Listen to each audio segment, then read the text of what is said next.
नमस्कार, मैं हूं राज और इंडिया फर्स्ट लाइव पर आप देख रहे हैं बिग स्टोरी।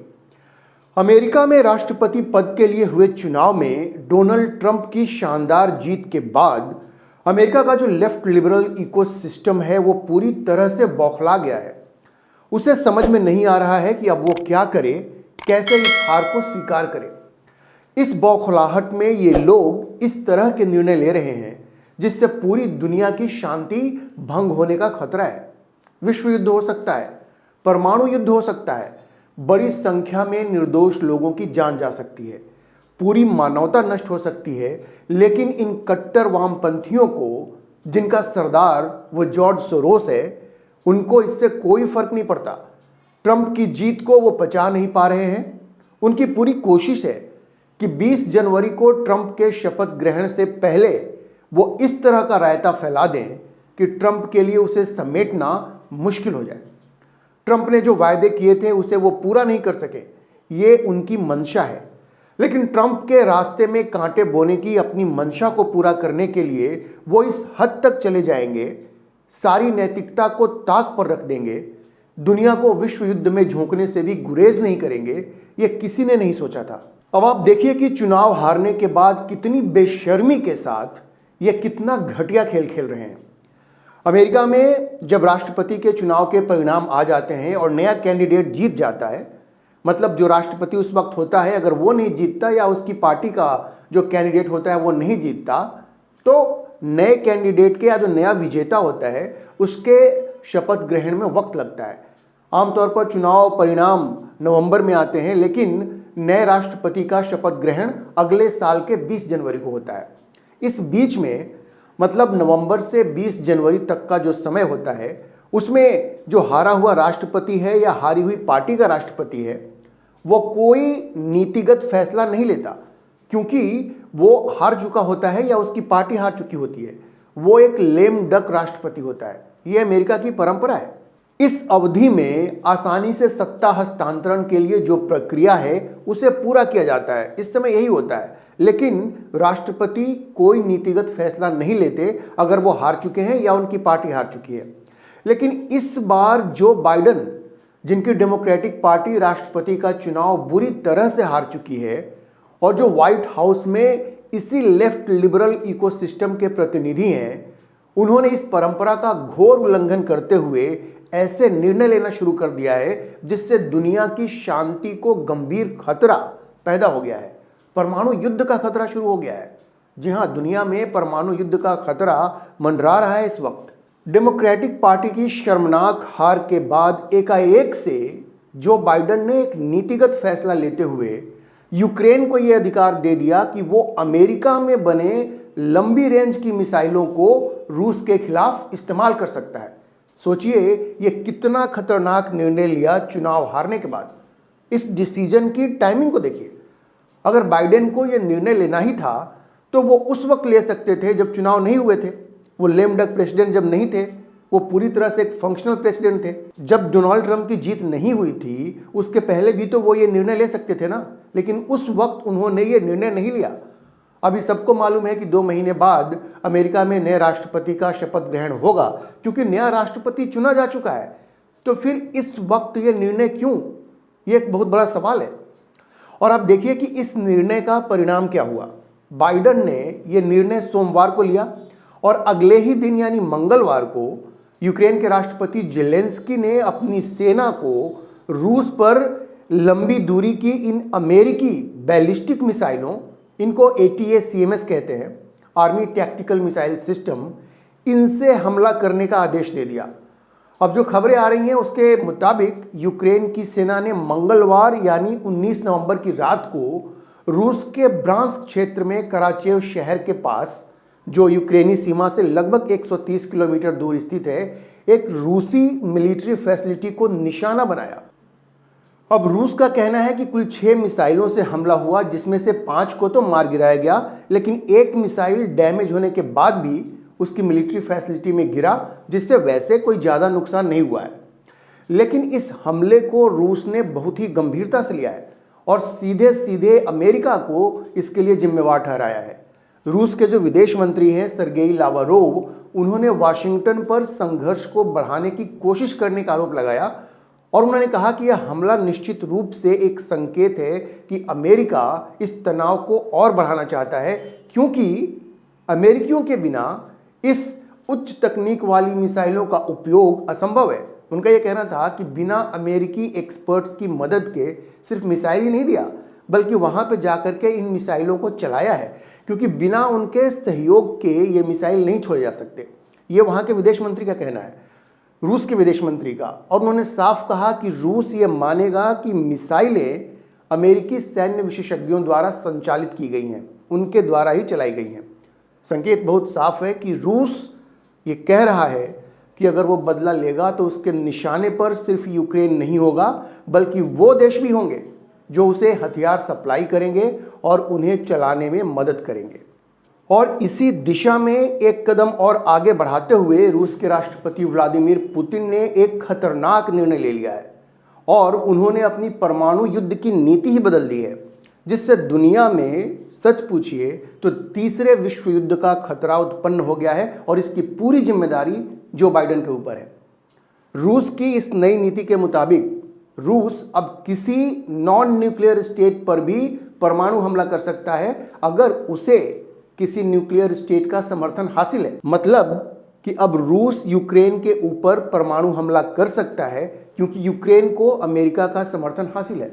देखिए, इस नीति के तहत रूस का यह कहना है कि अगर कोई नॉन न्यूक्लियर स्टेट उस पर हमला करता है किसी न्यूक्लियर स्टेट के समर्थन से, तो उसे रूस पर ज्वाइंट अटैक माना जाएगा। मतलब इस केस में अगर यूक्रेन अमेरिका के समर्थन से रूस पर हमला करता है तो रूस इसे अपने ऊपर यूक्रेन और अमेरिका दोनों का ज्वाइंट अटैक मानेगा।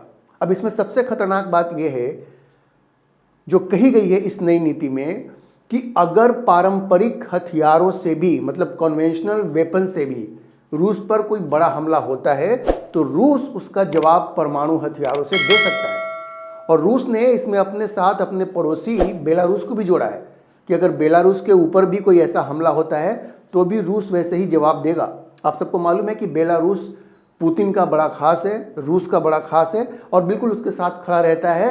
तो पुतिन ने बेलारूस की सुरक्षा को भी अपनी सुरक्षा के साथ जोड़ दिया है और कहा है कि अगर बेलारूस के ऊपर भी अटैक होता है तो वो उसका न्यूक्लियर रिस्पॉन्स देंगे।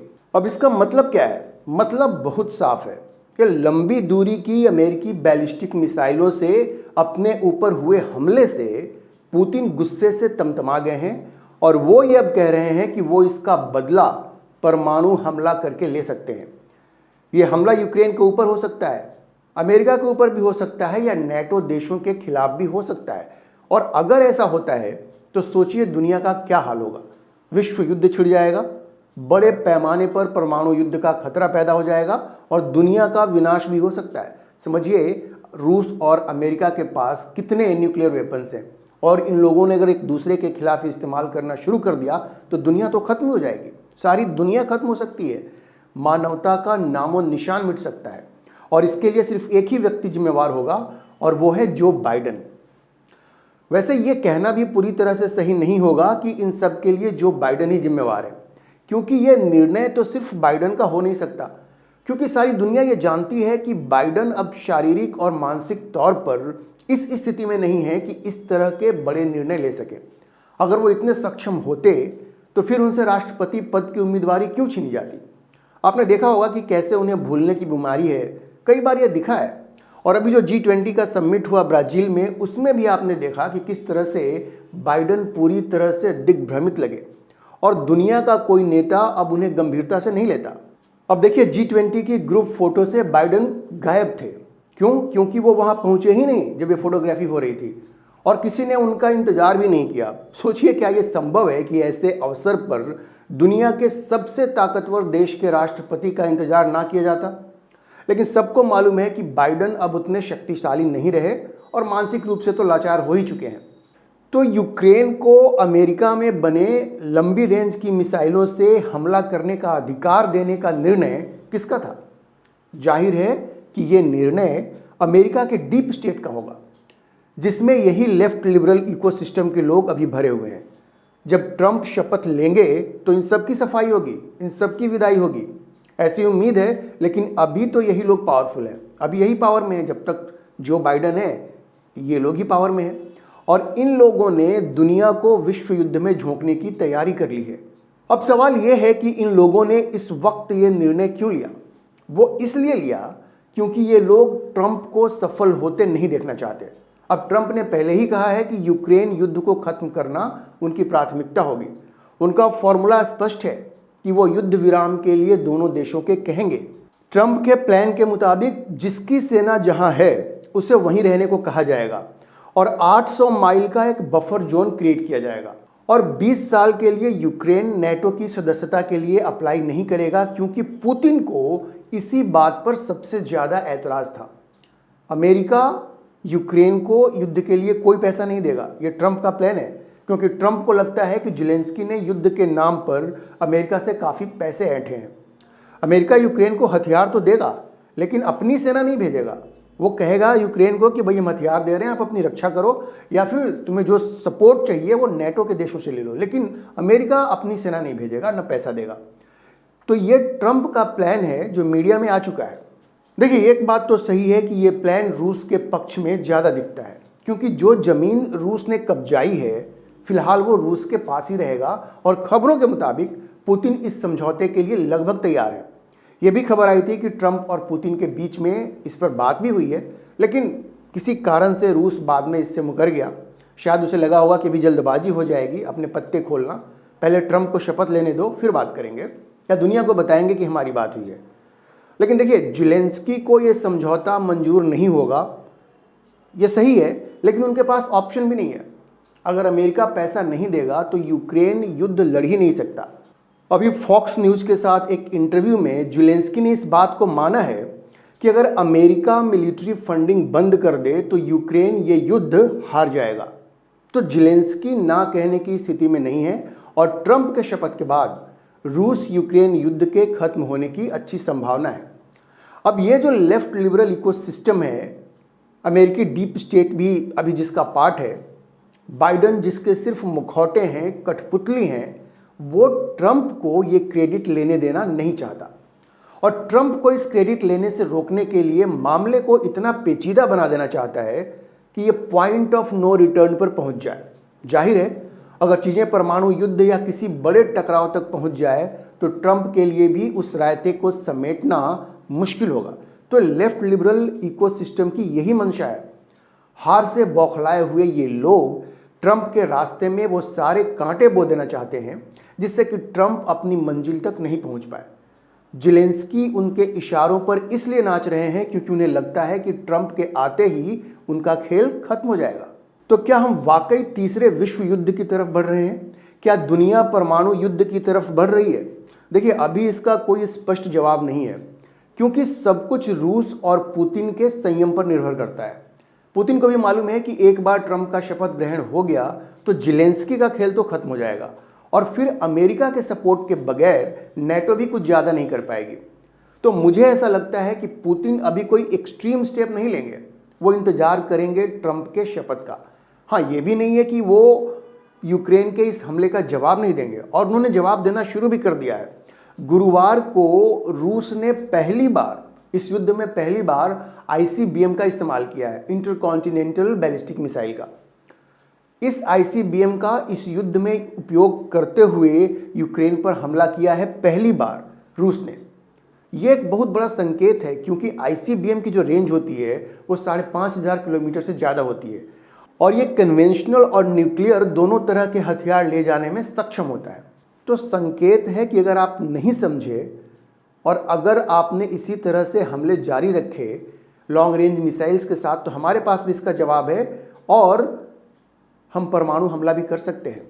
वैसे मैं आपको बता दूं कि अमेरिका को पुतिन के इस कदम की आशंका थी, तभी उसने यूक्रेन के रूस पर हमले के बाद डर कर वहां से अपना दूतावास बंद कर दिया। वहां जो उसका दूतावास था कीव में, जो राजधानी है यूक्रेन की, वहां पे जो अमेरिकी दूतावास था उसको उसने बंद कर दिया, और जो उसके कर्मचारी थे उनको कहा कि भाई जा करके छिपने वाली जगह पे छिप जाओ, शेल्टर लो, जहाँ पर भी इस तरह के शेल्टर हाउसेज बने हुए हैं। तो अमेरिका को अंदाजा था कि भैया ये तो उन्होंने मिसाइल छोड़ दिया है तो पुतिन बदला तो लेगा। अमेरिका ने कहा था कि उसे रूस से संभावित हवाई हमले की स्पेसिफिक इंफॉर्मेशन प्राप्त हुई है। अमेरिका के पास अपनी इंटेलिजेंस तो है ही, उनको ये जानकारी मिल गई थी कि अमेरिका बदला लेने वाला है, तो उन्हें ये अंदाजा नहीं होगा कि न्यूक्लियर वॉरहेड होगा कि कन्वेंशनल होगा, लेकिन हमला होगा ये अमेरिका को मालूम था। इसीलिए उन्होंने डरकर अपना दूतावास कीव में बंद कर दिया और अपने दूतावास के कर्मचारियों को छिपने के लिए कह दिया। तो स्पष्ट है, पुतिन ने संदेश दे दिया है, अगर अमेरिकी डीप स्टेट इसी तरह की हरकत करता रहा तो ट्रंप के शपथ के पहले भी परिणाम गंभीर हो सकते हैं। पुतिन ने यह संदेश दे दिया है, ये एक वार्निंग है। अब सवाल यह है कि क्या हम सचमुच विश्व युद्ध की तरफ बढ़ रहे हैं? जैसा मैंने कहा, ट्रंप के शपथ के बाद यूक्रेन युद्ध खत्म होने के आसार हैं, चीज़ें सुधरने की उम्मीद है।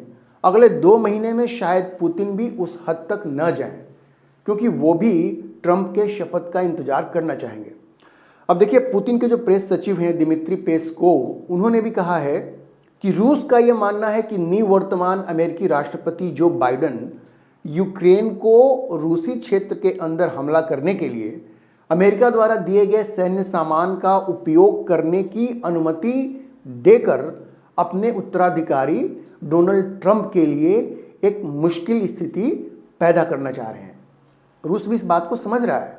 और मैं आपको ये भी बता दूं कि यूक्रेन युद्ध को खत्म करने में भारत के प्रधानमंत्री नरेंद्र मोदी की भी बड़ी भूमिका हो सकती है, क्योंकि वही एकमात्र राजनेता हैं दुनिया के जिन पर अमेरिका, खास करके डोनाल्ड ट्रंप, रूस और यूक्रेन तीनों विश्वास करते हैं। पुतिन के प्रेस सचिव दिमित्री पेस्कोव ने भी रूस यूक्रेन संघर्ष का शांतिपूर्ण समाधान खोजने के लिए प्रधानमंत्री नरेंद्र मोदी के प्रयासों की सराहना की और उन्होंने कहा कि राष्ट्रपति पुतिन के पीएम मोदी के साथ बहुत विशेष और व्यावहारिक संबंध हैं और उनका यूक्रेन पक्ष से भी संबंध है, मतलब ज़ेलेंस्की से भी उनके अच्छे खासे संबंध है। इसलिए वह दोनों पक्षों से सीधी जानकारी प्राप्त करने में सक्षम है, मतलब वो डायरेक्टली कम्युनिकेट कर सकते हैं ज़ेलेंस्की के साथ भी और पुतिन के साथ भी। अब देखिए, ज़ेलेंस्की ने भी पहले कई बार भारत से मध्यस्थता करने को कहा है, क्योंकि ज़ेलेंस्की को मालूम है कि भारत के रिश्ते रूस से हमेशा अच्छे रहे हैं और खास करके मोदी और पुतिन के रिश्ते तो और भी अच्छे हैं। रूस भी हमेशा इस मामले में पॉजिटिव रहा है, क्योंकि उसे भारत की मंशा पर, मोदी की मंशा पर कभी कोई शक नहीं रहा और ट्रंप के साथ मोदी की दोस्ती जग जाहिर है। आपको याद होगा कि चुनाव जीतने के बाद ट्रंप ने जिन गिने चुने नेताओं से बातचीत की उनमें नरेंद्र मोदी भी थे और उन्होंने उस बातचीत के दौरान भी मोदी की जमकर प्रशंसा की और पहले भी कई बार कर चुके हैं। तो इस बात की पूरी संभावना है कि ट्रंप के शपथ के बाद रूस यूक्रेन युद्ध का कोई समाधान तो निकल जाएगा। अब जैसा कि प्रधानमंत्री मोदी ने कहा था कि अब हम युद्ध के दौर में नहीं जी रहे, we are not living in an era of war. तो इस बात की पूरी उम्मीद है कि ट्रंप और मोदी मिलकर रूस यूक्रेन युद्ध को समाप्त कराएंगे और दुनिया को तीसरे विश्व युद्ध से बचाएंगे। बाइडेन के जाने के बाद दुनिया में कट्टर वामपंथियों का प्रभाव भी कम होगा, शांति बहाल होगी, ऐसी उम्मीद भी हम कर सकते हैं। अभी के लिए इतना ही। अगले वीडियो में मैं आपको बताऊंगा कि कैसे ये left liberal ecosystem Narendra Modi के खिलाफ गहरी साजिश रच रहा है। अगर आपको ये वीडियो पसंद आया हो तो आप इसे लाइक करें, शेयर करें और चैनल को सब्सक्राइब करना ना भूलें।